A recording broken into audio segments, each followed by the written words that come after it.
Pásenle los invitados.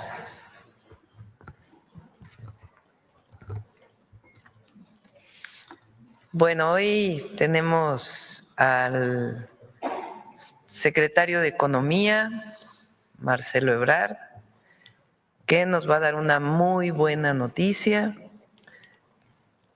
México rompe récord en inversión extranjera directa, nos lo va a platicar. Y después está con nosotros la doctora Rosaura Ruiz, que es secretaria de Ciencia, Humanidades, Tecnología e Innovación. Está José Antonio Peña Merino, titular de la Agencia de Transformación Digital y Telecomunicaciones. El doctor Luis Antonio Salazar, director general del Instituto Potosino de Investigación Científica y Tecnológica. El licenciado Jorge Luis Pérez Hernández, coordinador nacional de infraestructura digital de la Agencia de Transformación.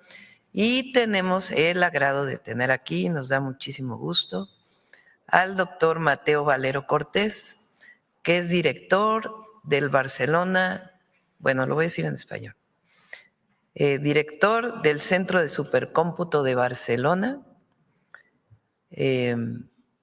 que vamos a firmar un convenio con ellos. Y también está Raúl Soto, director ejecutivo de Infotec, y Ulises Cortés, director de área de investigación en inteligencia artificial.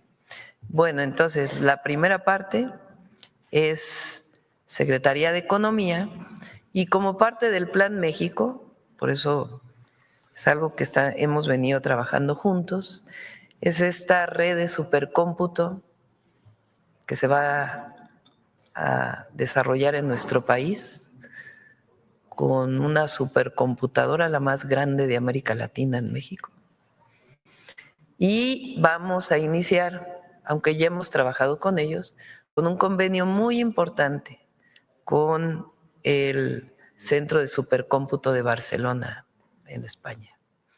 Bueno, entonces primero va Marcelo, luego va Jorge, y luego va Rosaura, y luego le pedimos al doctor Mateo Valero que nos dé sus impresiones y después firmamos el convenio. Adelante, Marcelo.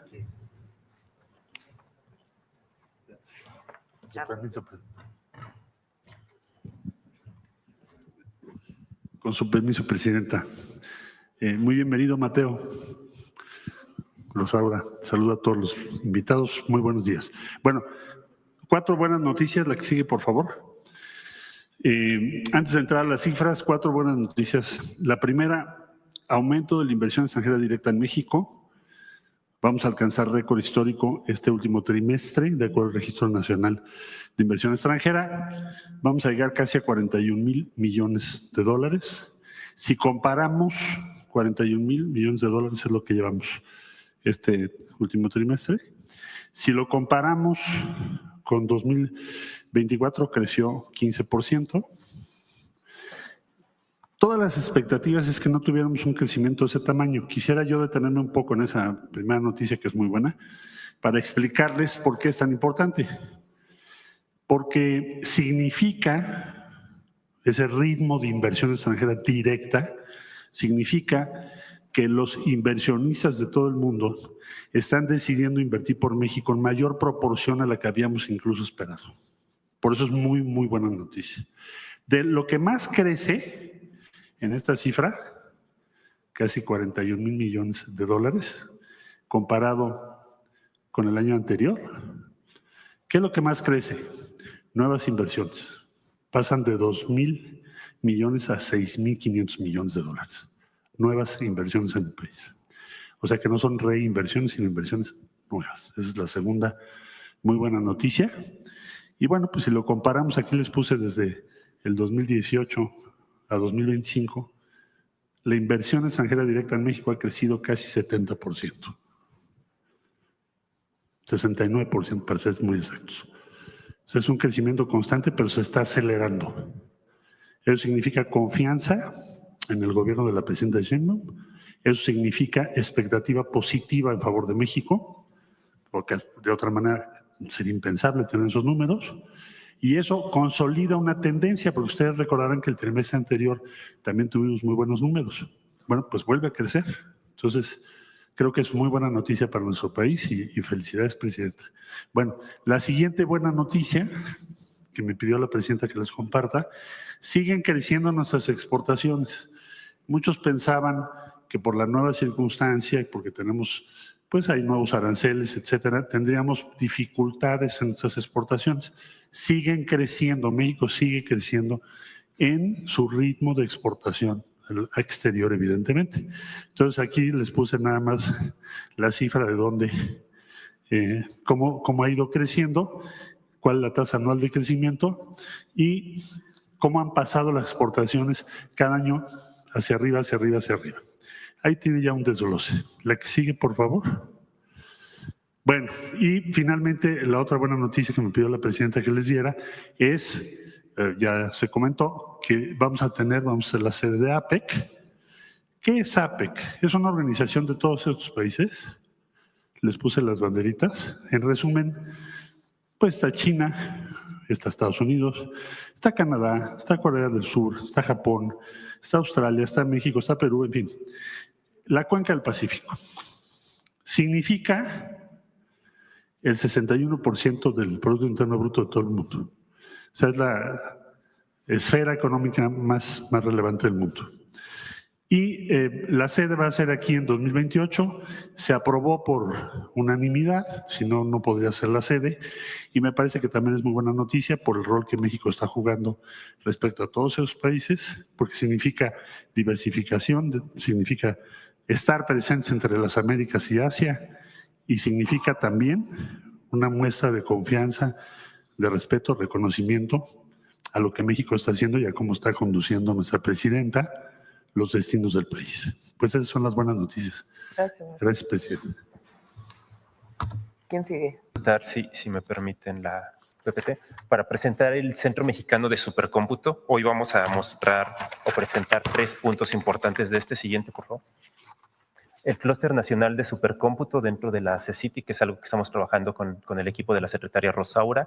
El Centro Mexicano de Supercómputo, que iniciará operaciones en Barcelona y que próximamente, es decir, la siguiente semana, estaremos anunciando la creación de la supercomputadora más grande de América Latina aquí en nuestro país. Será 100% mexicana y tendrá una diferencia brutal con la más grande actual que está en el continente y que no es de un gobierno, es de una empresa privada.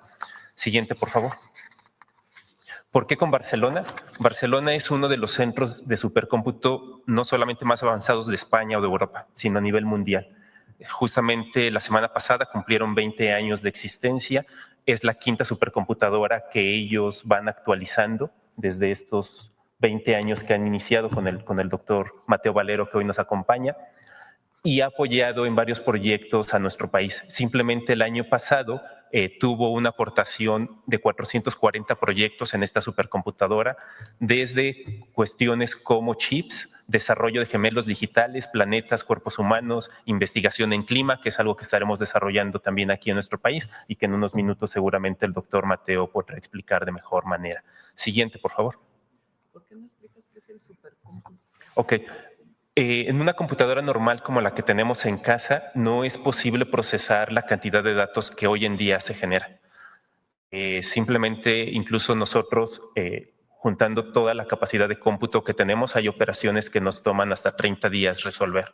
Juntar información, por ejemplo, del SAT, procesarla, es bastante complicado en el cómputo normal que tenemos o en las computadoras que todos conocemos. Una supercomputadora como la que tienen en Barcelona permite hacer 314 billones de operaciones por segundo como máximo en capacidad teórica, si no me equivoco, ¿no? Una computadora normal no le tomaría eso bastantes años lograrlo resolver.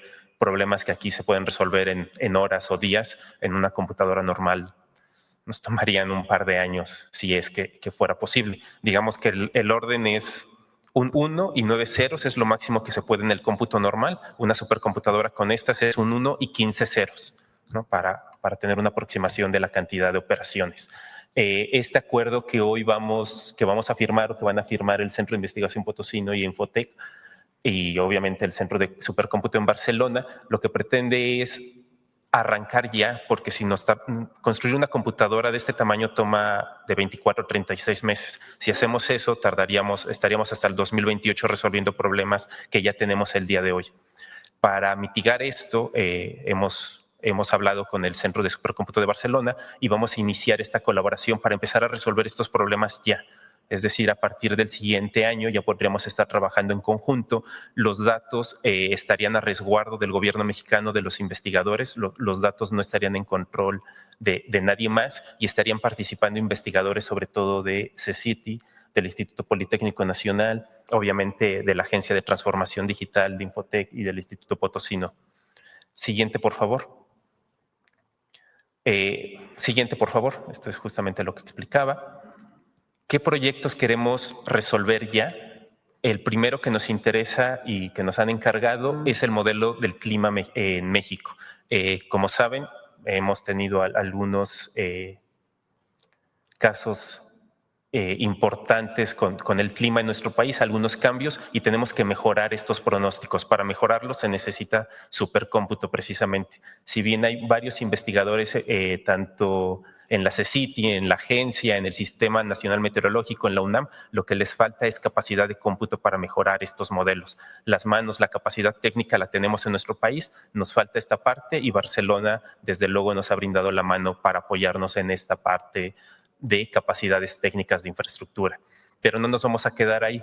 También tenemos varios proyectos para procesar información del SAT, de las aduanas, para mejorar el semáforo aduanero, para el procesamiento de imágenes. Por ejemplo, ya estamos trabajando con la Secretaría de Agricultura, imágenes satelitales, en donde podemos ver qué tipo de sembradillo le falta agua, le sobra, dónde están sembrando, dónde no. Esto nos está tomando bastante tiempo porque lo estamos haciendo con el cómputo normal.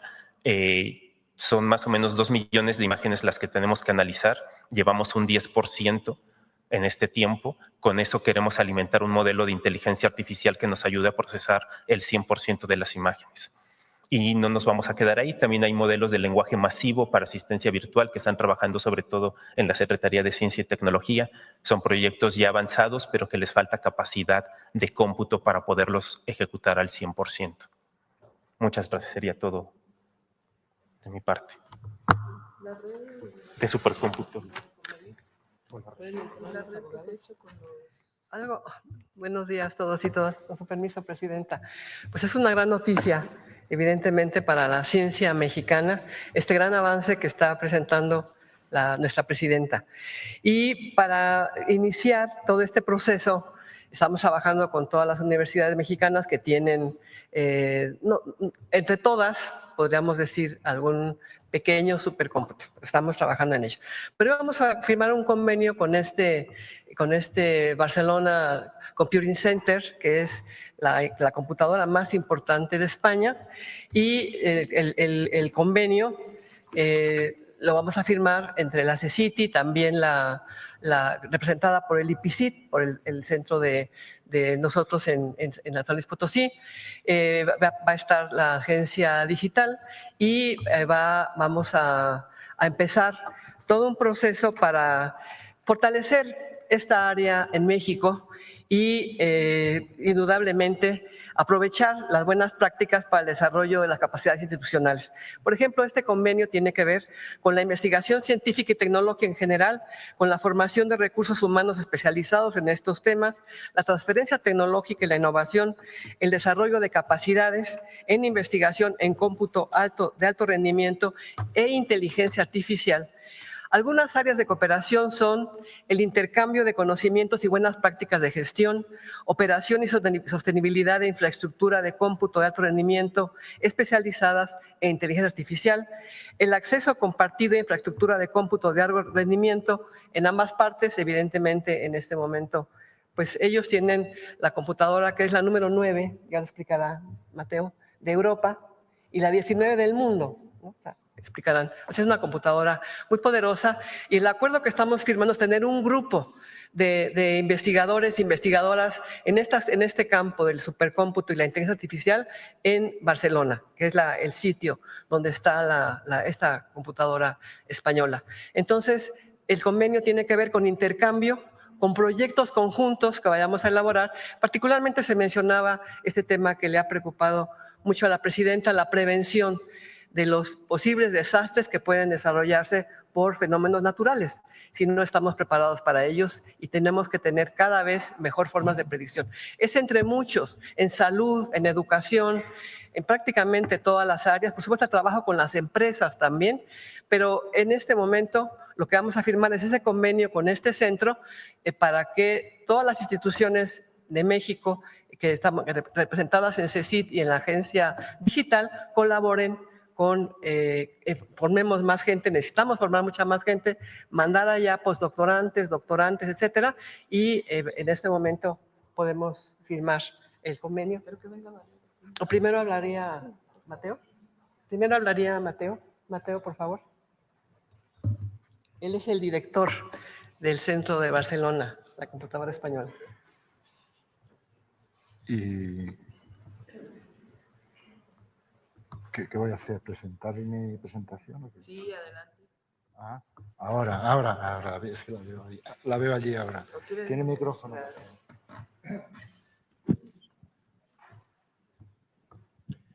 Señora presidenta, queridas Rosaura, Marcelo, Juan Luis, los que me conocéis sabéis que es un honor para mí venir a mi querido México, es el viaje 110 y llevo con mucho cariño el águila azteca, la llevo por todos los sitios que voy, ¿no? Y he venido muchas veces a trabajar. Entonces ahí es una capilla donde hemos tenido los supercomputadores que hemos denominado Mare Nostrum. Mare Nostrum es el Mediterráneo, ¿no? Yo lo que tengo que decirles es que no sé si por la ubicación donde está, que es una capilla, no ha fallado ni el hardware ni el software, pero bueno. La siguiente, por favor. Anda, esta no es la presentación. No, es otra presentación. Bueno, da igual.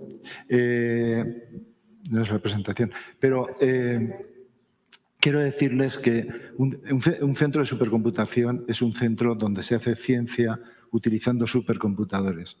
Y ya se ha dicho que es un supercomputador. Son las máquinas más rápidas del mundo haciendo ciencia, porque las más rápidas están en los data centers. ¿De acuerdo? Pero las más rápidas haciendo ciencia, sí, están en los centros de supercomputación. Vuelvo aquí, le pongo a mis charlas un título aquí porque yo creo que el objetivo de la ciencia es hacer un mundo mejor. Trabajamos mucha gente intentando resolver problemas de la sociedad y eso nos anima realmente a seguir trabajando. La siguiente, por favor.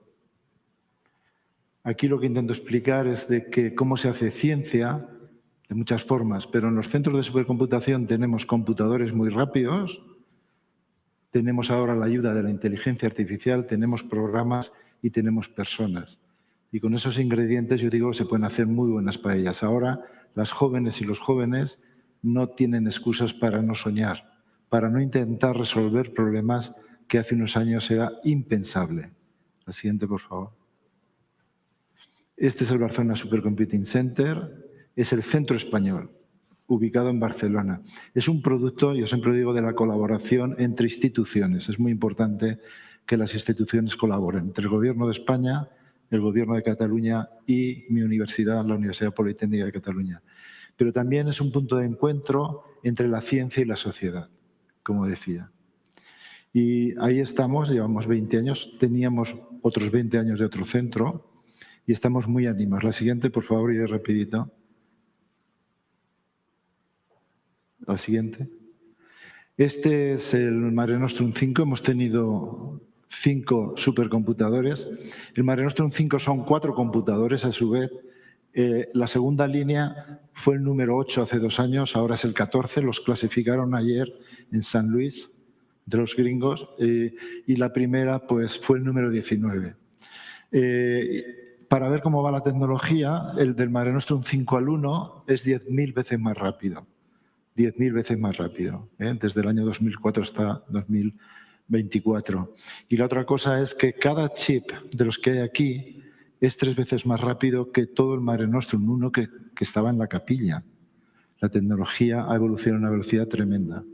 La siguiente, por favor. ¿Qué hacemos? Pues hacemos gemelos digitales. Y los gemelos digitales son muchos tipos de gemelos digitales. Son representaciones virtuales de aquello que queremos ver por primera vez o que queremos ver mejor y mejor. Por primera vez les diré que estamos haciendo el gemelo digital del centro de fusión, el ITER, porque nadie sabe cómo el plasma se va a comportar. Irá a 15 millones de grados. Tremendo. Pero el gemelo digital más importante que estamos trabajando en muchos centros de investigación es un gemelo digital del cuerpo humano. Tenemos ya la parte del gemelo digital, por ejemplo, del aparato circulatorio personalizado. Tenemos muchas partes. Gemelo digital importante, se hablaba antes del cambio climático. Para hacer el cambio climático, el único instrumento que hay es un supercomputador. Tenemos gemelos digitales de las ciudades. Se ha hablado de la calidad del aire. En las ciudades, las smart cities no son más que calidad del aire y movilidad, y son dos conceptos que están muy relacionados. Siguiente, por favor. Iré rapidito. Se ha hablado del lenguaje natural. Es nuestra obligación proteger nuestros idiomas. Todos que ustedes han tenido en México, todos los que tenemos en España, tenemos 4, porque no podemos dejar esto en manos de Amazon o Google, porque van a decirnos cómo se van a construir las frases en el futuro, y eso lo tienen que decidir nuestros académicos. Este es un proyecto, Presidenta, que va a ir a la cumbre y querríamos que nos ayudarais para hacerlo con México, Brasil y Portugal. Rosaura está detrás de ello, está muy animada. Siguiente, por favor.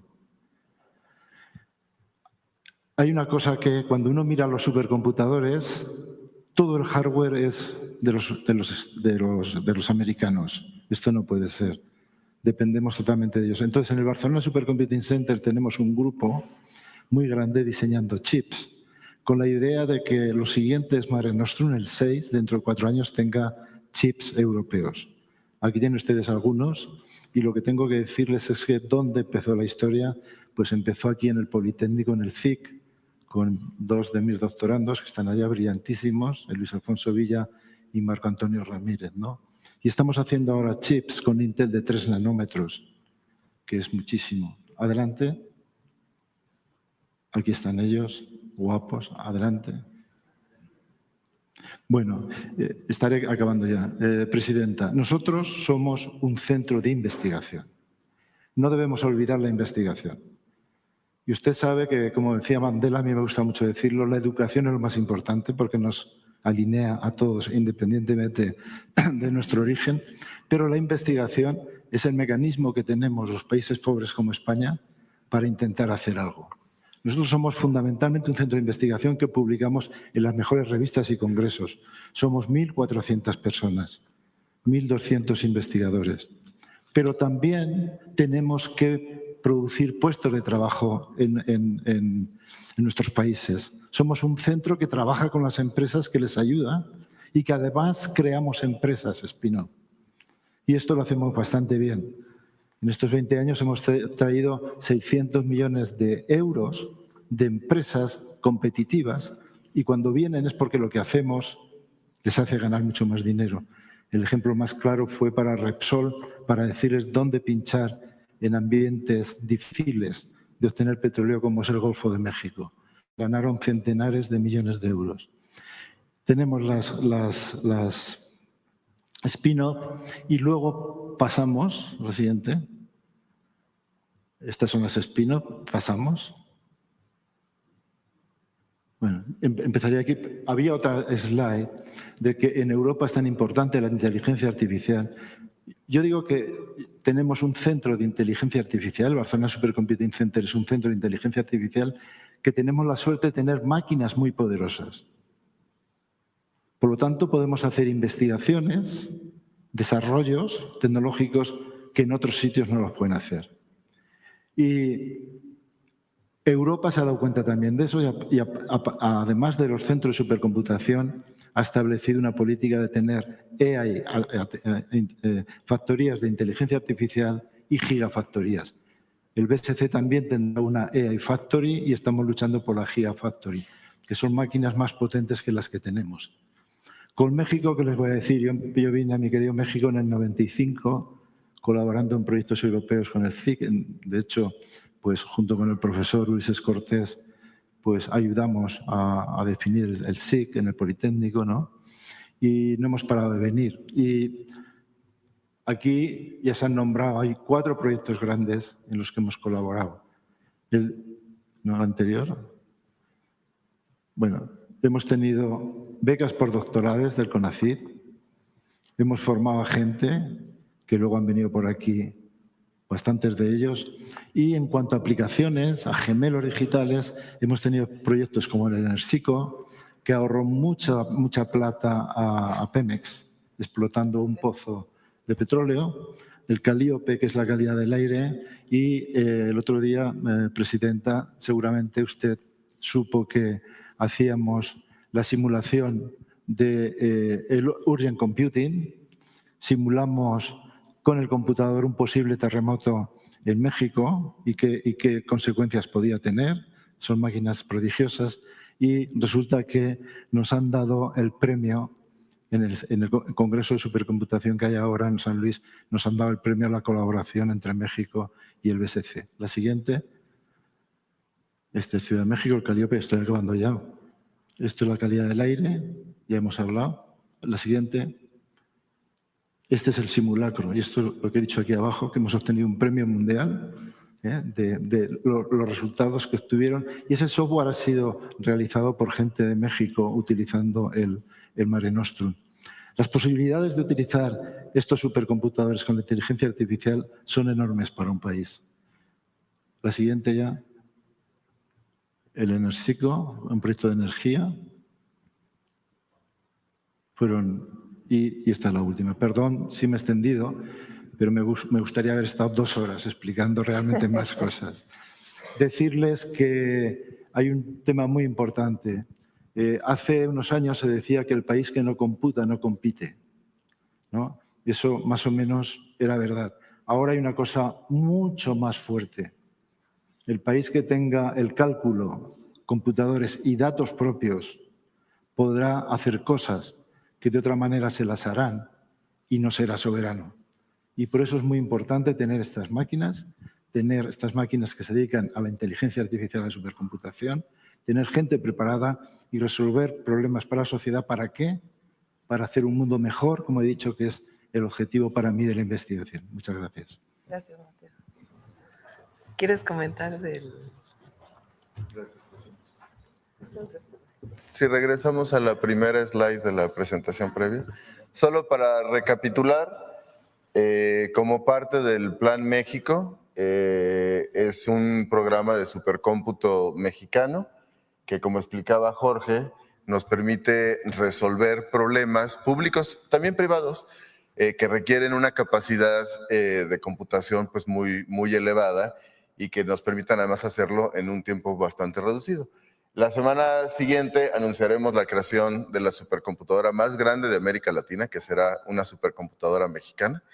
Ya tendremos oportunidad de regresar a este espacio, Presidenta, gracias, para anunciarlo, que la verdad es un proyecto que desde la Agencia de Transformación Digital y en colaboración, por supuesto, con la Secretaría a cargo de la doctora Rosaura Ruiz, nos entusiasma muchísimo.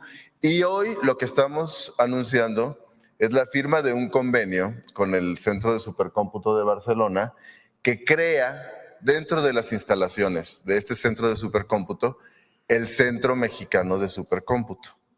Es decir, en paralelo, en lo que vamos a crear esta supercomputadora que anunciaremos, ya vamos a poder empezar desde enero a poder utilizar capacidad de cómputo y estamos de verdad muy agradecidos para poder ir resolviendo algunos temas que por instrucción de la presidenta Claudia Sheinbaum pues resultan apremiantes, como es el tema, por supuesto, de predicción meteorológica. Entonces, el convenio que hoy se firma es justamente para crear en Barcelona el Centro Mexicano de Supercómputo.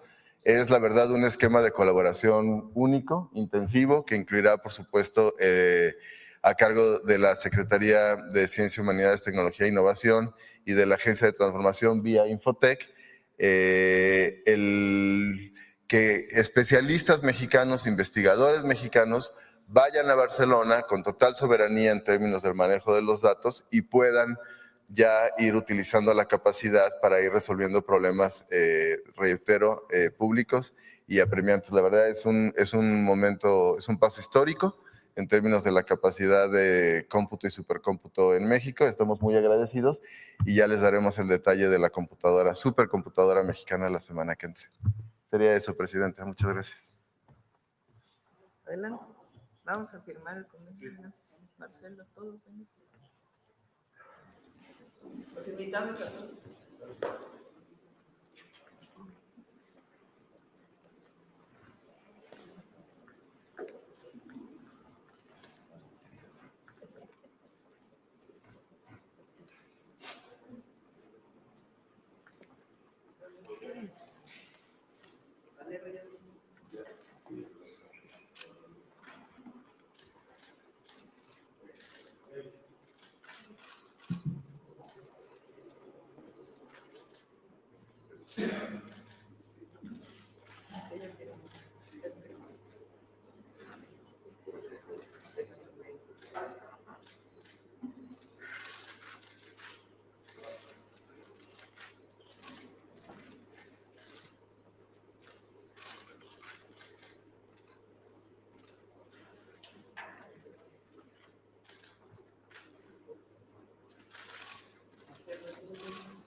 Bueno, pues estas son las buenas noticias de hoy.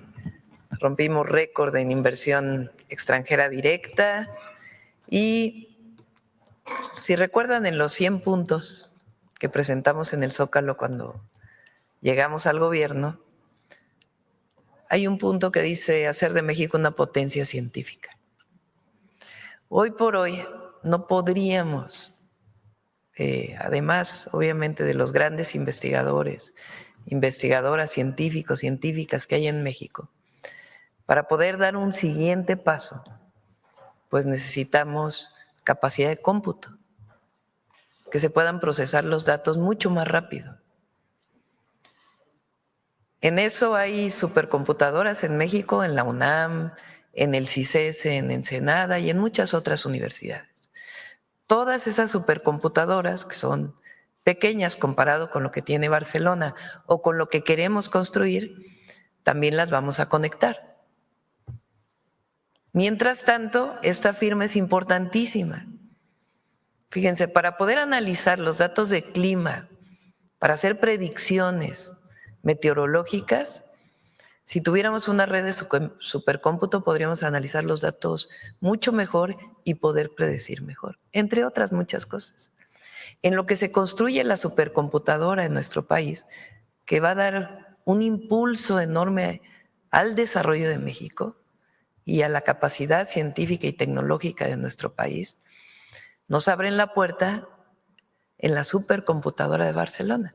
Ya habíamos tenido con ellos muchos convenios, pero ahora nos abren la puerta para que investigadores e investigadoras mexicanas se vayan allá un tiempo, que por cierto han pasado muchos mexicanos por la supercomputadora de Barcelona, pero nos abren la puerta para tener ahí un espacio del Centro Mexicano de Supercómputo allá, en lo que lo construimos aquí, y podemos comenzar a procesar un montón de información que, como bien dijo Jorge o Pepe, nos lleva meses y meses poder tener información relacionada con muchos temas en nuestro país. Entonces, mientras tanto estamos allá, uno de los grandes temas es clima, meteorología y otros temas que vamos a desarrollar con ellos. Y ya la próxima semana les vamos a presentar lo que es la supercomputadora mexicana, que vamos a iniciar su construcción el próximo año. Bueno, pues estas son las buenas noticias del día de hoy. Vamos del tema a ver del tema. Adelante.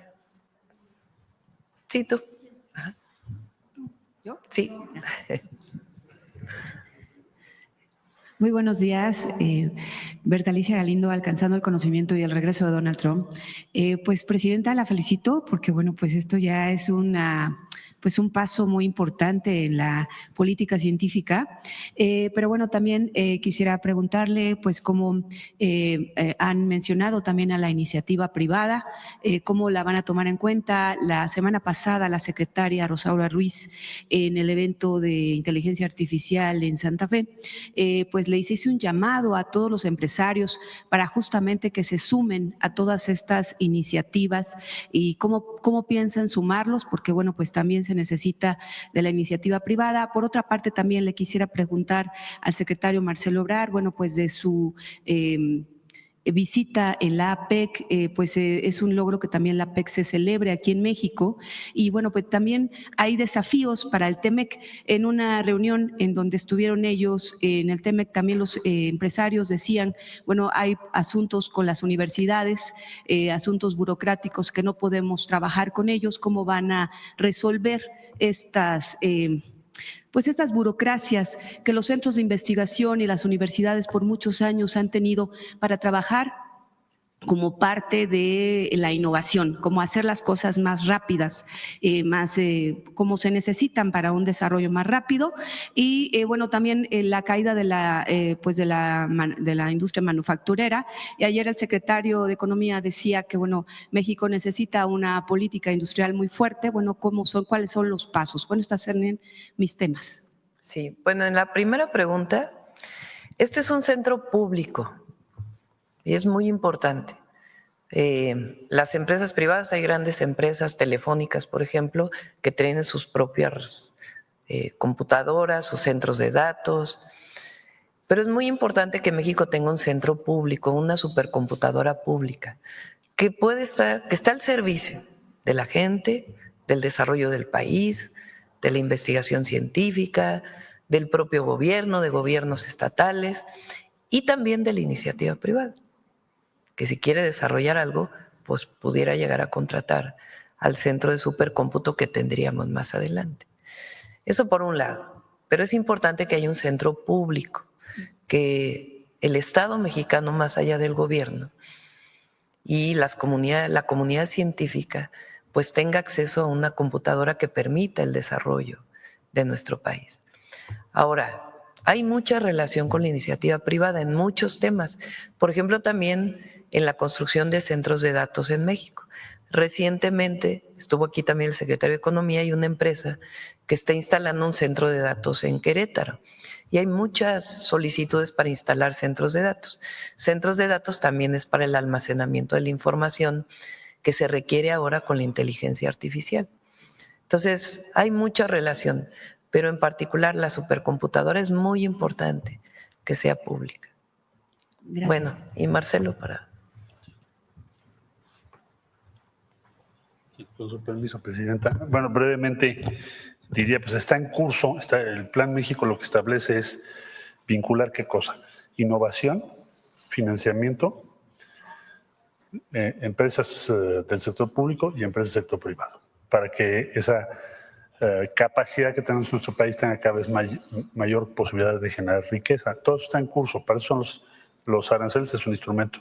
Otro instrumento es lo que ayer anunciamos, que es un convenio con la banca comercial para que el acceso a financiamiento llegue a 50,000 empresas pequeñas que hoy no tienen esa posibilidad. Eso fue lo que firmamos ayer. Aumentar la capacidad de oferta de nuestra industria, en este caso, ayer fue textil y calzado, pero va a ser en muchos otros sectores. Entonces, todos esos instrumentos tienen un solo objetivo.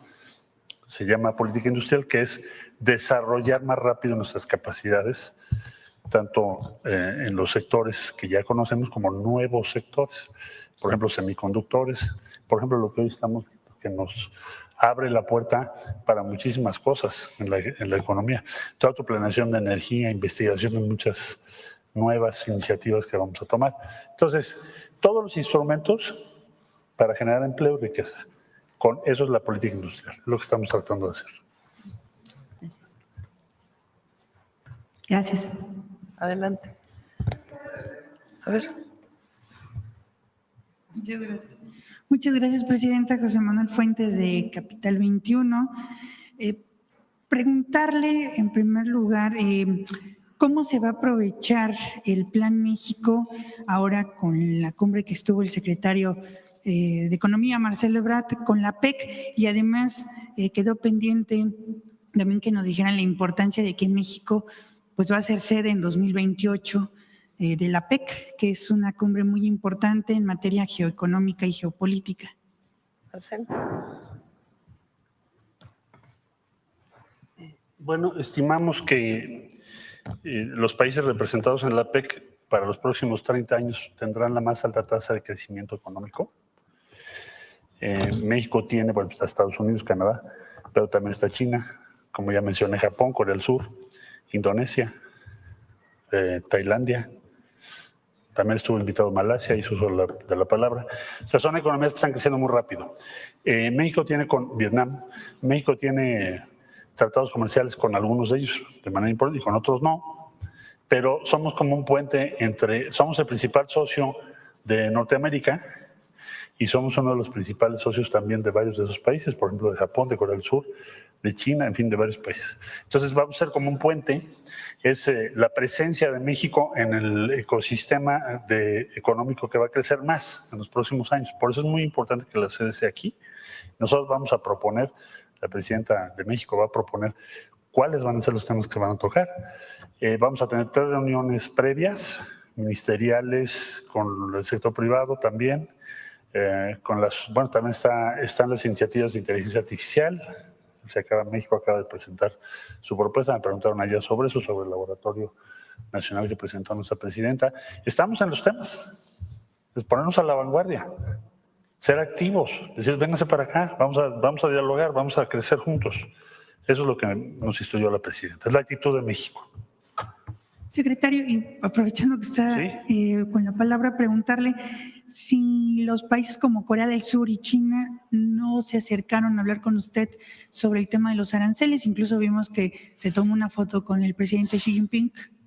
No me hizo mención a eso, fue más bien mandó un muy cálido mensaje a la presidenta Sheinbaum, le dio mucho gusto que México estuviera presente y más que nada la conversación fue sobre la invitación a participar en la sede que ellos van a tener de APEC en el año siguiente Vietnam, no, en China y luego sigue Vietnam. Entonces el año entrante será en China, ellos son la sede de APEC y pues nos hizo la invitación de que los acompañáramos. Esa fue la conversación, pero sí fue muy amable y muy cálido. Con Corea también, muy amables y desde luego que siempre hay temas de diferente naturaleza, pero no fue un tema central o importante en esas conversaciones. El asunto de los aranceles que pues México está presentando en su Congreso, está en discusión. Más bien lo que les interesó mucho es que México sea la sede, que tenga interés de ser la sede, y los mensajes a la presidenta de México que yo vi muy positivos, de todos los países, porque también hablé con Indonesia, Malasia, Corea, por supuesto, pues era el anfitrión, los Estados Unidos, Canadá, el primer ministro, en fin, Xi Jinping, toda la comunidad internacional tiene un gran reconocimiento por nuestra presidenta y lo que está haciendo México. Ahí lo pude yo constatar. Muchas gracias. Gracias. En otro tema, presidenta, preguntarle su opinión sobre esta publicación que hizo la presidenta de Morena, Luisa María Alcalde, en donde mostró pues unos contratos a un joven que se califica como apartidista, Edson Andrade, que es uno de los principales impulsores de la marcha de la generación Z, y fue contratado por Acción Nacional, el PAN, en febrero de 2025 por 2.106.810 pesos, dividido en 12 pagos. Y la presidenta de Morena dice que qué coincidencia esto después de que el propio presidente del PAN, Jorge Romero, pues señaló que a la oposición pues solamente le faltaba pues la violencia. Pues muy interesante, ¿no? Muy interesante la publicación de ayer de Luisa María. Porque, Mucha información para que se analice por todas y por todos. porque también se hizo público, Presidenta, que uno de los presuntos agresores, Alberto González Mancilla, pues que es uno de los detenidos por esta generación de violencia, pues también fue identificado como delegado regional del Consejo Nacional del PAN en la Cuauhtémoc. Muy interesante, para que todas y todos lo analicen, Bueno, para documentar. Por último, Presidenta, también preguntarle, yo sé que ayer fue el tema, pero el tema del Mundial me quedó la duda de cómo participará la Secretaría de las Mujeres en el Mundial, si tendrá una participación. Sí, hay varios torneos para femeniles de todas las edades. Está el torneo de salón que presentó Zoé, están los torneos en las escuelas, entonces Citlali está incorporada en todas las actividades que se presentaron ayer, principalmente en las copas y mundialitos. Muchas gracias, Presidente. Bueno, a ver, ¿quién más? A ver aquí. Muchas gracias, Arturo Pavón, de Efecto Colateral. Presidenta, habló el director de la supercomputadora en Barcelona acerca de independizarse de lo que es todo el sistema, digamos, estadounidense en cuanto a los procesadores, a los chips. Y esto podría marcar una gran diferencia en la forma en que se maneja la información a nivel mundial. México está dando este primer paso para una independencia, una independencia digital, como usted lo ha planteado desde su campaña? Es construcción de soberanía en todos sentidos. Nosotros, obviamente México es un país integrado al mundo entero y eso, digamos, ya no tiene vuelta atrás. Nosotros somos el país con más tratados comerciales o de los países con más tratados comerciales del mundo. La integración económica que hay con Estados Unidos es muy grande y va a continuar. Es natural por los tratados comerciales que tenemos, porque estamos cerca, porque estando los tres países juntos, pues fortalecemos nuestras economías. Pero nosotros planteamos un plan para México, el Plan México. Y el Plan México tiene que ver con garantizar mayor autosuficiencia alimentaria, lo cual crea soberanía alimentaria, también fortaleciendo nuestro maíz, el maíz nativo, el fortalecimiento de la producción de frijol, de los principales granos, de carne y de otros productos principales para la alimentación. ¿Eso quiere decir que nos cerramos a la importación? No. Quiere decir que fortalecemos nuestras capacidades y generamos las condiciones para que nuestro pueblo viva mejor, porque finalmente nuestro objetivo es el bienestar de las y de los mexicanos, de todas y de todos, y fortalecer la economía de México con mayor soberanía. Entonces es soberanía alimentaria. Estamos hablando también de soberanía energética, es decir, que produzcamos más la energía que consumimos en nuestro país. Hoy producimos mucho más gasolina y diésel de la que se producía antes, gracias a la refinería Olmeca.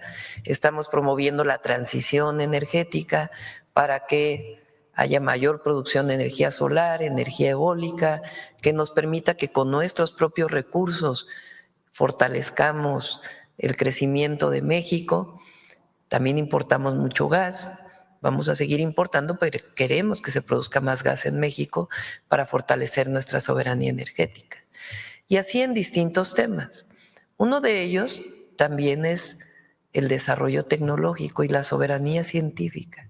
Por supuesto que la ciencia no la puede cerrar. Si hay un campo que tiene que ver con el mundo entero, pues es la ciencia. La colaboración con científicos de todo el mundo es indispensable, pero lo que queremos es mayor desarrollo científico y tecnológico del país. Y hoy, con la inteligencia artificial y con el desarrollo de los datos vinculado con la ciencia, con la tecnología, no podríamos pensar en mayor soberanía si no tenemos una supercomputadora o no tenemos mayor almacenamiento de datos.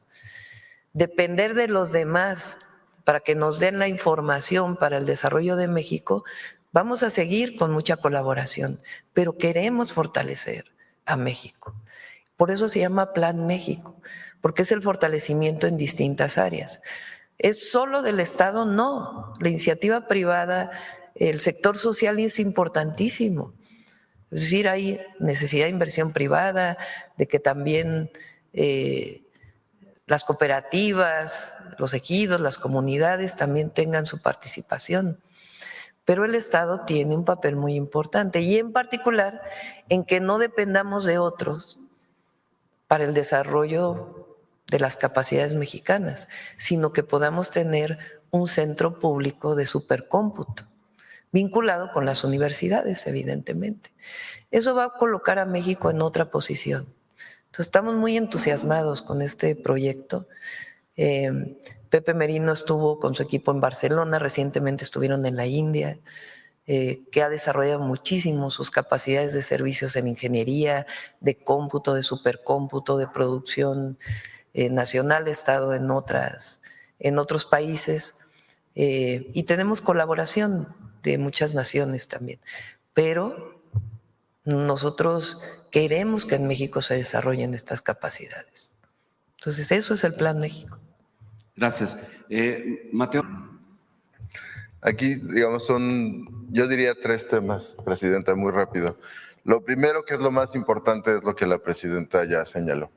Los dueños de los datos personales son las personas y son quienes deciden solicitar que estos datos se compartan, si por ejemplo están haciendo un trámite o están tramitando un crédito, en fin, lo que sea, con públicos o privados, pues que tengan la capacidad de poder decidir sobre quién ve qué información para acceder a qué servicio o qué trámite. Lo segundo, por parte de lo público del gobierno, pues hay un compromiso importante del resguardo y disponibilidad de esa información. Es decir, que cuando tú quieres hacer un trámite, por ejemplo, de manera digital, pues sí lo puedas realizar, pero que tu información esté resguardada de manera segura. Y esa es una política de ciberseguridad, ¿no? Es decir, que no tenga vulnerabilidad la información, pero al mismo tiempo pues que esté disponible para que cualquier ciudadano pueda hacer el trámite que requiera. Y lo tercero es que este modelo en donde los dueños de la información son las personas, pues tiene que estar metido en el diseño y la construcción de todas las soluciones digitales. Nosotros, por ejemplo, creamos Llave MX, que al día de hoy tiene 19 millones de cuentas activas, a solicitud, por ejemplo, de las personas que quieren realizar algún trámite, etcétera. Y ahí, por supuesto, es las personas quienes solicitan y las personas quienes de manera voluntaria comparten información para poder acceder a estos servicios digitales. Y en eso México pues se acompaña de las mejores prácticas en el mundo para garantizar, por supuesto, la privacidad de las personas y al mismo tiempo facilitarles la vida, que es lo que venimos nosotros a hacer, ¿no? Facilitarles la vida sin poner en riesgo, sin vulnerar, por supuesto, su privacidad y que siempre son los dueños de su propia información. Sería eso, presidente. Gracias. Y por último, ya hablando de información confidencial del gobierno, pues recordemos que cuando se fueron a trabajar Calderón y Zedillo a empresas a las que habían beneficiado en diferentes momentos, ellos se fueron con información muy, muy importante sobre la vida pública de México y de la administración pública de México. Se llevaron esa información, no sabemos cómo la manejaron, por eso yo preguntaba, la transición tendrá que ser muy importante para resguardar los datos de todo el país, no nada más personales. Por eso ahora no se permite que un servidor público que salga y que tiene que ver con un tema se vaya a trabajar a una empresa vinculada con ese tema. Eso ya está en la ley desde el presidente López Obrador. Porque sí, Calderón se fue a trabajar a Iberdrola, en su momento fue secretario de Energía y luego presidente. Y Zedillo se fue a trabajar a la empresa de ferrocarriles, a la cual le privatizó los ferrocarriles en México. Pues es un conflicto de interés evidente. Ahora ya por ley no se puede. Ya no puedes ser secretario de Energía y salir a una empresa de energía, porque evidentemente pues tienes información privilegiada. Ahora, en lo que tiene que ver con el resguardo de la información estratégica para el país y el resguardo de la información personal que utiliza el gobierno para los trámites de los ciudadanos y de las ciudadanas, ahí tiene que haber por ley los criterios claros de qué se comparte y qué no.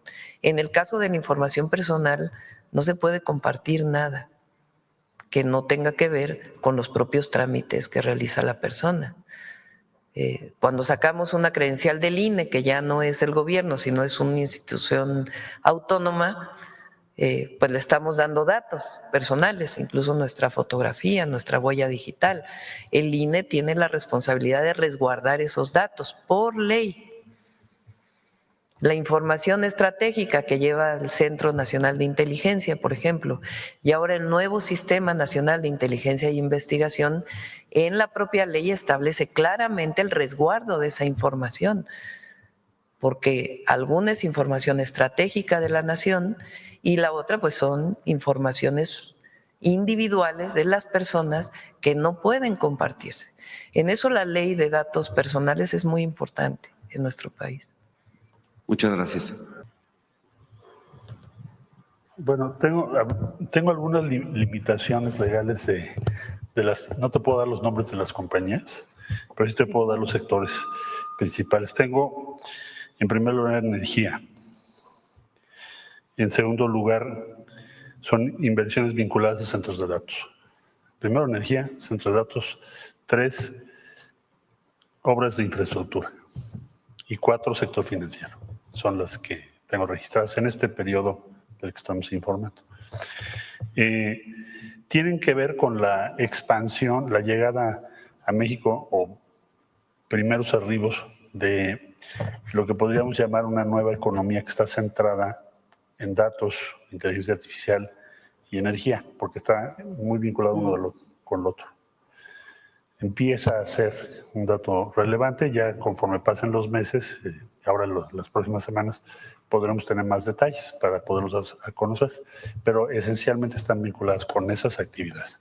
En cuanto al origen, en primer lugar es Estados Unidos, un poquito más del 30%, luego sigue España, Países Bajos y Japón y Canadá. Ese es el origen. Gracias. ¿Alguna opinión que pudiera compartirnos respecto al último estudio de los análisis del BBVA respecto a la situación económica, en donde señala que la inversión prácticamente está detenida y que incluso la desconfianza empresarial pues ha detenido también la creación de empleos formales? Pues mira, yo creo que tenemos como dos velocidades de inversión.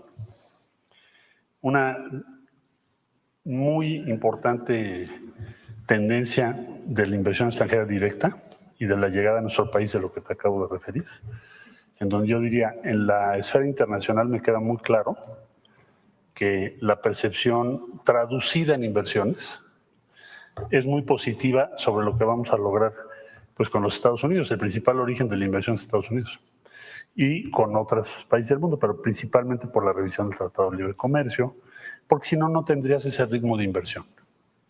Y entonces quiere decir que están apostando, invirtiendo, asumiendo que nuestro país va a tener un crecimiento económico relevante, si no, no harían esas inversiones. Entonces, eso lo ves muy claro en la esfera internacional, las inversiones extranjeras directas, también está el flujo de las exportaciones. Por cierto, hoy Estados Unidos ya publicó sus cifras que estábamos esperando. Entonces, ¿qué te dicen sus cifras de su comercio exterior? Te dicen que México es el principal socio de Estados Unidos, número 1. En exportaciones de Estados Unidos somos el país que más le compra del mundo, número 1. Esto lo publicaron hoy hace un ratito. En importaciones de Estados Unidos también somos el número 1. Somos el cliente número 1 y como acabo de decir en cuanto a inversión extranjera, el origen número 1 también es Estados Unidos. Entonces, ¿qué te dice? Estas son las cifras oficiales de Estados Unidos. Entonces yo veo que la apuesta de la comunidad internacional o del mercado es muy en favor de nuestro país y esa tendencia se va a consolidar. Ahora el reto es que nuestra inversión nacional la pongamos en el mismo track. Por eso hicimos ayer, comentaba la compañera que hicimos ayer respecto a la industria de textiles y de calzado, pues reunimos a los compradores, reunimos a las empresas, les estamos facilitando el acceso a financiamiento y esto va a provocar ¿qué cosa? ¿Qué es lo que tiene que provocar? Tiene que provocar un crecimiento de nuestra industria en 2026. Y como es ese sector, son otros sectores, lo vas a empezar a ver, construcción y otras actividades manufactureras, porque también México está exportando más de otras manufacturas, no las que necesariamente estábamos exportando tradicionalmente. Entonces, soy optimista de que habrá una convergencia entre la industria, entre la inversión nacional, con la tendencia muy positiva que se observa en la inversión extranjera. Gracias, secretaria. Presidenta, bueno… Hay una, así como comentas la nota esta de… Del BBVA. Hay una nota de Banamex ayer, salió, me acordé.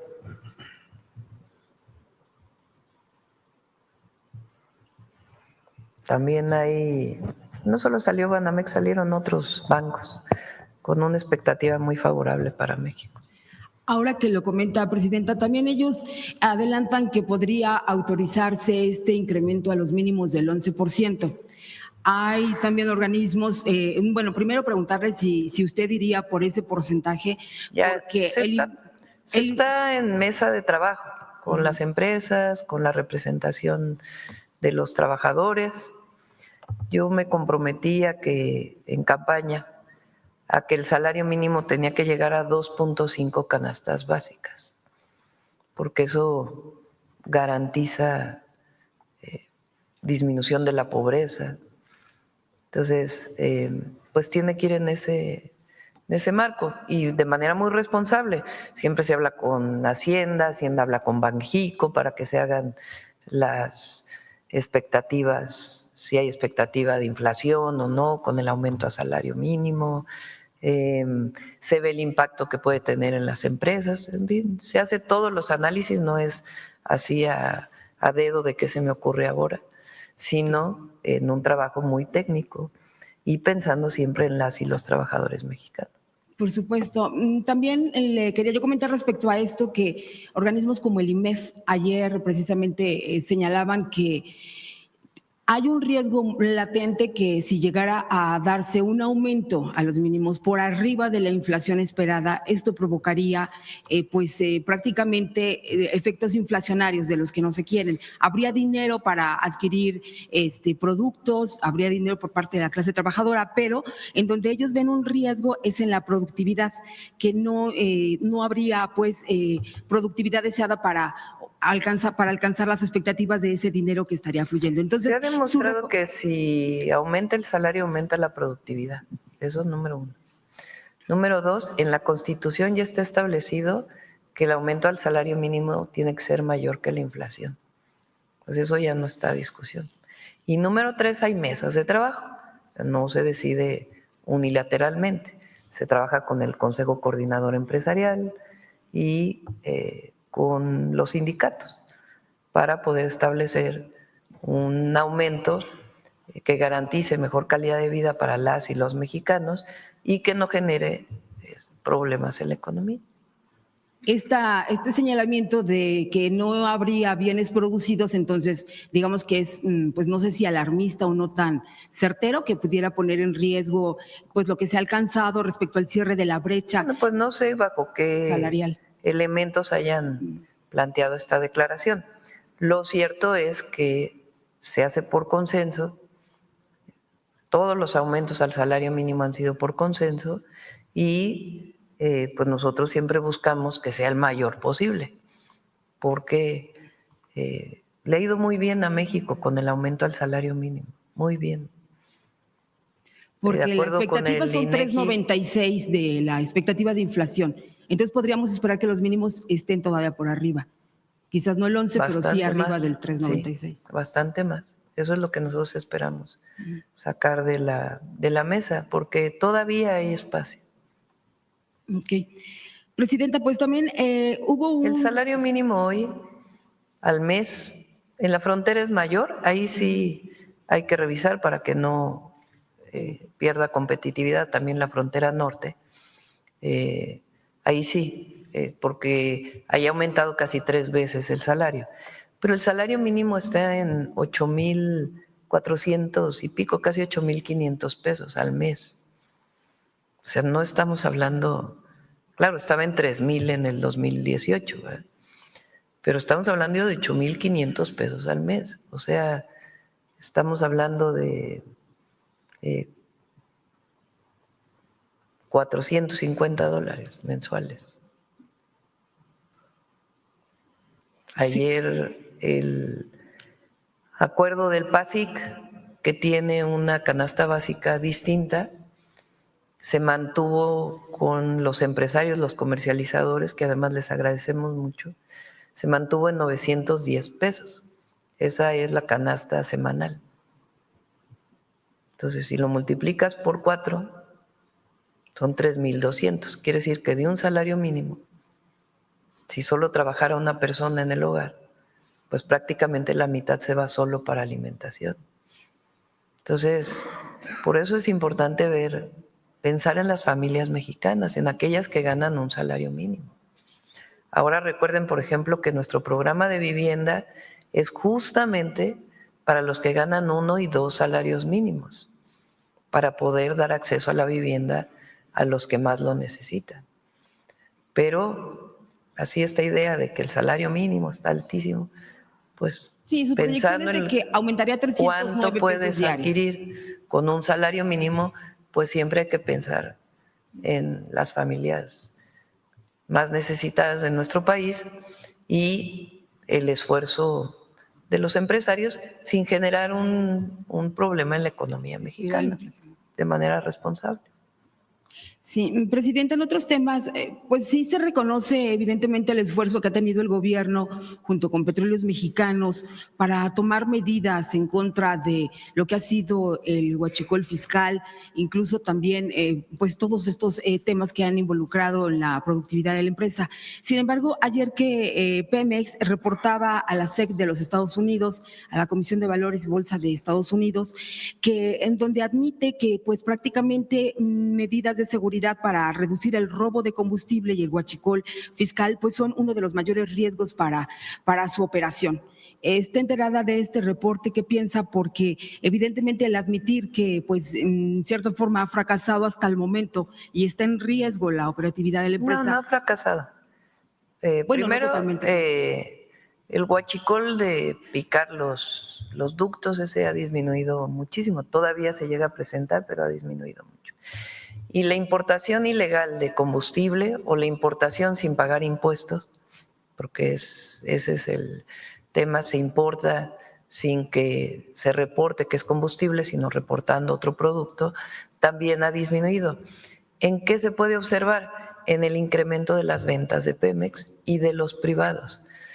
Recuerden que en México, a partir de la reforma del 13 de Peña, los privados pueden importar gasolina si tienen un permiso de importación de Secretaría de Energía. Ahora ya hay menos permisos que los que se dieron en su momento. Pero ellos, los que importan gasolina, nos han reportado mayores ventas en las gasolineras y Pemex ha incrementado sus ventas. Entonces, si ha incrementado la venta legal de combustible y las ganancias de Pemex y de los privados, pues quiere decir que disminuye la recarga ilegal en las gasolineras de combustible. Es la mejor señal. Todavía ocurre, sí, todavía en una proporción bastante menor y tenemos que combatirlo hasta que no haya absolutamente nada. Quizás a lo mejor el director de Pemex podría explicarnos por qué este señalamiento, por qué se advierte pues a los Estados Unidos. No hay que ver la redacción de cómo lo incorporaron, pues si es un riesgo, pues sí es un riesgo, ¿verdad? Para las ventas de Pemex, pero lo cierto es, yo me reúno todas las semanas con energía, también con economía, con Hacienda. Ayer nos reunimos con Pemex y justamente me mostraron cómo se han ido incrementando la venta de gasolina y de diésel. Las operaciones de la empresa entonces no están en riesgo. No, y además se ha hecho un trabajo este año muy importante y además muy reconocible de Secretaría de Energía, Pemex, y también particularmente la Secretaría de Hacienda, del secretario, de la subsecretaria principalmente del ramo, que lograron disminuir la deuda de Pemex en un esquema de apoyo del gobierno federal a Pemex muy creativo y que aplaudieron todos, incluso las calificadoras, calificaron de mejor manera a Pemex. Entonces, va bien Pemex, va bien, vamos bien. Muy bien. Ya dos cosas, presidenta. ¿A quién le toca informar? ¿Al gobierno federal o al gobierno de la ciudad sobre quiénes integran este llamado bloque negro? Desde su gobierno incluso han estado operando, porque bueno, pues sí se ha estado comentando, se escucha pues que en este movimiento, prácticamente desde que empezó a verse en los movimientos de mujeres, estudiantes, se ve en el pasado sábado pues que está este grupo de choque, bueno, no, de este grupo violento, ¿no? Pero ¿quién los integran? O sea, se habla de 9 detenidos, ninguno forma parte así identificado como este bloque negro. Entonces, ¿a quién le toca informar quiénes son estos y bueno, y quién los está financiando además? Fue una de las preguntas que hice justamente en la mañanera.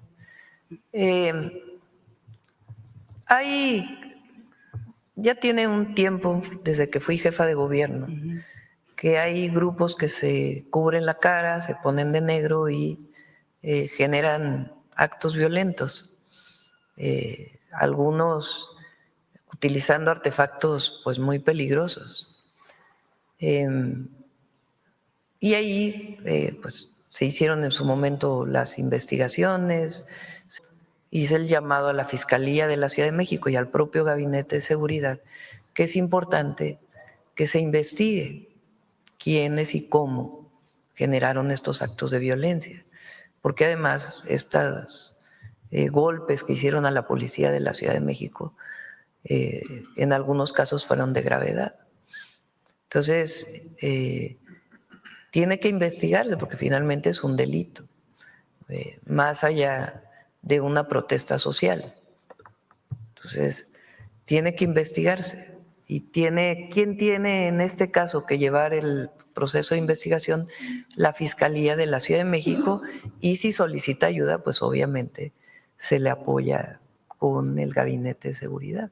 Sí, porque cuando se ven dan terror, pero nadie sabe quiénes son, o sea, los detenidos no son del famoso bloque negro, entonces… Bueno, eso es lo que tiene que informar la Fiscalía de la Ciudad. De la ciudad. Ayer también lo comenté, si los detenidos, pues tiene que, si hay un detenido, pues tiene que haber pruebas, evidentemente. Y el delito, pues tiene que corresponder a las pruebas que se tienen, ¿verdad? Si requiere prisión preventiva oficiosa o no, de acuerdo con el tipo de delito.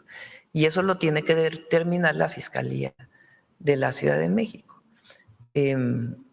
No hay, eso sí se puede decir claramente, no hay ni persecución política, ni represión. Si hubo una mala actuación de policías, pues tiene que ser sancionada, pero no es un asunto ni de represión ni de persecución política, porque no estamos de acuerdo con eso. Lo que sí hubo fue un grupo muy violento y que tiene que investigarse. Ya por último, presidenta, ¿qué opinión tiene de que… y bueno, los de siempre que ya sabemos. Claro. Se está haciendo una convocatoria en las redes sociales para que el 6 de diciembre se efectúe una marcha, pero ahora apoyándola a usted. O sea, ¿qué opinión tiene respecto a será conveniente o no? ¿Es importante o no? O porque por parte de los convocantes, pues consideran que debe también quedar clara la manifestación a su favor y que hay aceptación. ¿Qué piensa usted? Estábamos nosotros pensando desde hace tiempo. Se cumplen 7 años de transformación al cierre de este año, porque recuerden que el presidente López Obrador entró el 1 de diciembre de 2018. Entonces habíamos pensado nosotros, todavía estamos en eso, convocar a una celebración de 7 años de transformación en el país. Hay mucho apoyo popular al movimiento de transformación. La mayoría está con el movimiento de transformación. La oposición realmente cada vez pues tiene menos presencia, porque no tiene nada que ofrecer. Yo lo he dicho, qué bueno que haya oposición. Nadie quiere pensamiento único en México. Nadie. Si queremos que haya debate, que haya pluralidad, no queremos pensamiento único. La democracia es eso, que se oigan todas las voces. Claro, el pueblo elige cuando hay elecciones y el pueblo apoya o no a sus gobernantes. Entonces, lo que le ha pasado a la oposición en México es que ella es contra todo y a favor de nada. Y además con mucha mentira, mucha hipocresía. Entonces, ¿qué proponen? Entonces, como no hay propuesta, porque no hay propuesta, ahora la propuesta es la ultraderecha, imagínense, en México. Pues como no hay propuesta, pues la gente tampoco lo sigue. Y luego cuando ven actos violentos, pues menos. Yo ayer decía, nosotros siempre nos movilizamos pacíficamente y siempre vamos a llamar. Aquí hay libertad de expresión, libertad de reunión, libertad de manifestación. Bueno, la libertad de prensa nadie puede cuestionarla. La verdad, toda una televisora hablando todo el día contra nosotros. Si eso no fuera libertad de expresión, pues imagínense. Entonces aquí hay libertad de expresión, libertad de reunión, libertad de manifestación, todas las libertades. Claro, la libertad también conlleva en el ciudadano una responsabilidad. La libertad no es libertinaje, ¿verdad? La libertad representa una responsabilidad del ciudadano. ¿Cuál es la responsabilidad del ciudadano? Pues cumplir con un marco legal que tiene nuestro país. Claro, si hubiera represión, si hubiera pensamiento único, si no se permitieran las manifestaciones, si, bueno, pues incluso surgen otras formas de lucha. Pero aquí en México hay libertad de todo, absolutamente, absoluta libertad, de todo. Entonces, pues vamos a ver, ya estamos platicando ahí con compañeros, compañeras, a ver si hacemos esta celebración, que yo creo que estaría bien, la verdad, porque hay mucho que celebrar. Fíjense, récord en inversión extranjera directa, celebración, supercomputadora más grande en América Latina, celebración. Todos los adultos mayores tienen pensión universal, celebración. Todos los jóvenes ahora de secundaria tienen beca, celebración. Todos los de preparatoria tienen beca, celebración. Todo el aumento salarial de 125% del salario mínimo, pues es algo que celebrar. ¿Qué más? Sembrando vida, jóvenes construyendo el futuro, más preparatorias cerca de la casa, más universidades. Las mujeres, tiempo de mujeres. 13.5 millones menos de pobres en el país, menor desigualdad, el peso. Ayer estaba leyendo, me lo mandó una persona que se dedica a los temas financieros, que México es la moneda que mejor se comporta en América Latina. Impresionante. No hay inflación. Colaboración con el sector privado en la firma de que no aumente la canasta básica, celebración, libertad, democracia, una corte que es la corte de todas y de todos. Pues ¿cómo no? Entonces sí, un México distinto sí es un México distinto. Sí. Y hay problemas también. Claro que hay problemas en México, pero para eso estamos, para trabajar todos los días para el bienestar de la gente y la paz y la tranquilidad. A ver, vamos para acá. Sí. Muy buenos días, Presidenta. Ramón Flores, del Centinela Informa, y funcionarias que la acompañan. Presidenta, ¿cuál es su opinión respecto a lo que declaró ayer la gobernadora de Veracruz? Se está hablando mucho de los casinos. Ha trascendido que Codere, la empresa española de casinos, una de las más grandes en México después de Caliente o de Grupo Caliente, ha estado vendiendo sus casas de juego. Se sabe que ya ha rematado al menos 60 de ellos en una operación superior a los 800 millones de pesos. Esto no tendría nada de sorprendente si no es porque se dice que los compradores son inversionistas de Tamaulipas. Quien autorizó entonces la compra-venta fue quien estaba en la Dirección General de Juegos y Sorteos de la Secretaría de Gobernación, Leonardo Figueroa, en la pasada administración. Ha trascendido que es gente que estaría ligada al huachicol fiscal y al tráfico de migrantes en la frontera tamaulipecas. Mi pregunta es, Presidenta, ahora que el secretario Omar García Harfuch está investigando, ¿podría ahondar en este tema? Y en este mismo tema, con 78 años sin cambio alguno en la ley de juegos y sorteos, ante los avances tecnológicos, ¿se requiere de una reforma para evitar el lavado de dinero y una mayor recaudación de impuestos, Presidente? Bueno, no tengo yo la información que tú tienes en la nota que das. Se investigue por Gobernación, que es quien da los permisos, y si hay algún delito, pues que sea el Gabinete de Seguridad o la propia Fiscalía. Sí se va a cambiar la ley, lo hemos platicado aquí, y la idea es que también se participen porque hay muchas empresas de juegos y sorteos que cumplen con la ley. Entonces la idea es que se actualice, más que grandes cambios, es la actualización. Hoy hay mucho juego por internet, cuando se hizo la ley ni internet había. Entonces ahora que hay tanta plataforma de apuestas, pues es importante que se regule todo eso. Entonces, Rosa Isela, la secretaria de Gobernación, está trabajando en ello. Muchas gracias por su respuesta, Sí. Presidente. Bueno, ya vámonos. 9:15. A ver, la compañera nada más y ya cerramos. Mañana todavía. ¿Quieren que